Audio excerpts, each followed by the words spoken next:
بتایا تھا اصول.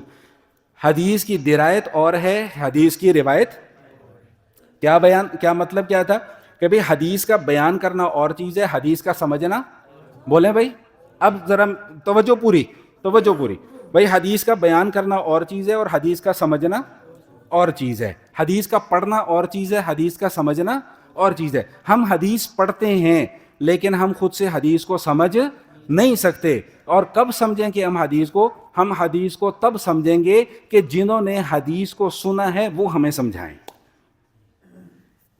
جملہ سمجھ میں آیا میرا؟ اب اگلا جملہ وہ یہ ہے کہ جب فقہا اور علماء کرام, ہم تو بڑی آسانی سے کہہ دیتے ہیں نا مولوی فتوے دیتے ہیں, آپ کو نہیں پتا کہ فتویٰ دینا کتنا مشکل کام ہے.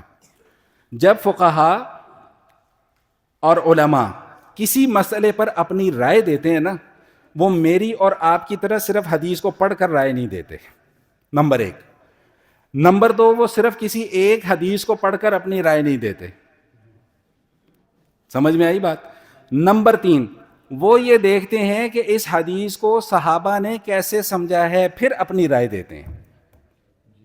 مثال میں نے ایک پیش کی تھی کہ بھئی ابو داود کے اندر ایک حدیث موجود ہے کہ ہم جب نماز کے لیے آتے تھے ہم سلام کیا کرتے تھے, حضور ہمارے سلام کا کیا کرتے تھے بھئی, جواب دے دیا کرتے تھے.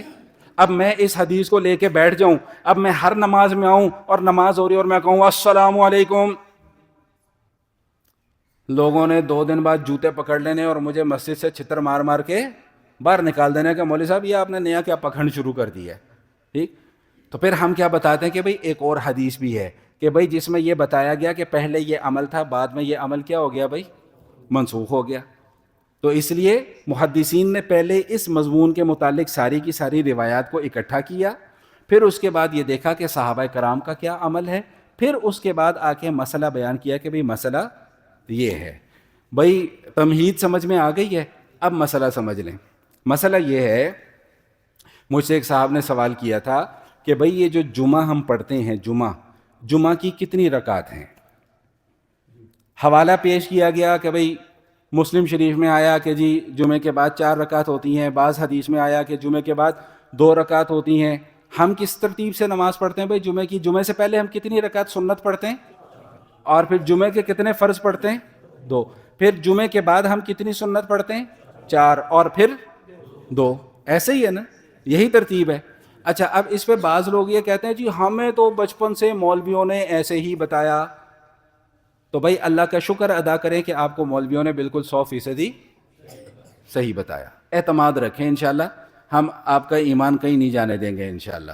ٹھیک, بس شرط یہ ہے کہ آپ ہمارے ساتھ جڑے رہیں. بس کو مختصر کر رہا ہوں, بات بہت لمبی ہو گئی, ادھر ادھر نکل گئی. بھائی دیکھیں پھر وہی بات آ گئی کہ مختلف قسم کی احادیث ہیں, آپ کسی ایک حدیث کو پکڑ کے اس کے اوپر فیصلہ نہیں کر سکتے. جب مختلف روایات آ جاتی ہیں پھر ہمیں دیکھنا ہوتا ہے کس کے عمل کو صحابہ کے, بھائی ان کے بغیر ہمارا ایمان مکمل, بولیں بھائی, نہیں ہو سکتا. یہ تو لکھ کر اپنے پلے میں باندھ لیں, اپنے بٹوے کے اندر رکھ لیں, اپنے بیگ کے اندر رکھ لیں کہ صحابہ کی تشریحات کے بغیر ہمارا ایمان مکمل نہیں ہو سکتا. صحابہ جب تک تفسیر بیان نہیں کریں گے ہم کسی مسئلے کو سمجھ نہیں سکتے. صرف ترمذی شریف کی ایک حدیث سناتا ہوں, پھر اپنی بات کو میں ختم کر رہا ہوں. عبداللہ ابن مسعود رضی اللہ تعالیٰ عنہما کا عمل, حضرت علی المرتضیٰ رضی اللہ تعالیٰ عنہ کا عمل وہ کیا ہے کہ بھئی وہ جمعے سے پہلے بھی 4 سنتیں پڑھا کرتے تھے, اور جمعے کے فرائض کے بعد بھی کتنی پڑھا کرتے تھے؟ 4 پڑھا کرتے تھے. اس کے بعد پھر کتنی پڑھا کرتے تھے؟ 2. تو کسی ایک حدیث کو بنیاد بنا کر آپ یہ فیصلہ نہیں کر سکتے کہ جمعے سے پہلے کوئی نماز نہیں ہوتی. بھائی مسئلہ سمجھ میں آ گیا کہ نہیں آ گیا؟ بات پلے پڑ گئی ہے کہ نہیں پلے پڑ گئی ہے؟ یہ جو 2-3 اصولی باتیں میں نے آپ کے سامنے بیان کر دی ہیں, میں امید رکھوں کہ انشاءاللہ یہ باتیں ذہن نشین رہیں گی. ٹھیک, دوسری بات یہ کہ جمعے والے دن جتنی بھی نماز ہے نا, یہ ساری جمعے کی نماز ہے.